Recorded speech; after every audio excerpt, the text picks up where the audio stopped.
மண்ணின் மைந்தர் முத்தமிழறிஞர் தலைவர் கலைஞர் அவர்கள் மாவட்டமான திருவாரூர் மாவட்டத்தில் திருவாரூர் சட்டமன்ற தொகுதி சார்பில் நடைபெறும் தமிழ்நாடு தலைகுனியாது பொதுக்கூட்டத்திற்கு சிறப்பு சொற்பொழிவாற்ற வருகை தந்துள்ள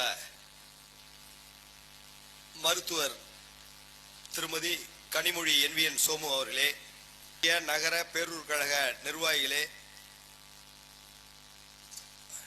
இந்த நிகழ்வில் கலந்து கொண்டுள்ள கழக முன்னோடிகளே, செயல்மறவர்களே, வணங்குதலுக்கும் போற்றுதலுக்கும் உரிய தாய்மார்களே, உங்கள் அனைவருக்கும் நன்றி கலந்த வணக்கத்தை தெரிவித்து, தமிழ்நாடு தலைகுனியாது என்ற இந்த பரப்புரை கூட்டத்தில், அதாவது ஒட்டுமொத்த இந்திய துணை பெருங்கண்டத்திலேயே ஒரு நாகரிகமான அரசியல் நடத்தக்கூடிய ஒரு மாநிலம் தமிழ்நாடு தான்.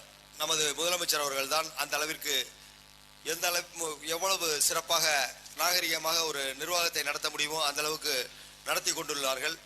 எனவே அது மாத்திரமல்லாமல் நமது தமிழ்நாடு மண், மொழி, மானம், நமது கலாச்சாரம் ஆகியவற்றை பேணி பாதுகாப்பது ஒன்றே தனது தலையாய கடமை என்ற உணர்வோடு செயல்பட்டு கொண்டிருக்கும் நமது தமிழக முதல்வர் அவர்களுக்கும் துணை முதல்வர் அவர்களுக்கும் என்றென்றும் இந்த திருவாரூர் மாவட்டம் துணை நிற்கும் என்பதை இந்த தருணத்தில் பதிவு செய்து வாய்ப்புக்கு நன்றி கூறி நிறைவு செய்கிறேன். நன்றி, வணக்கம்.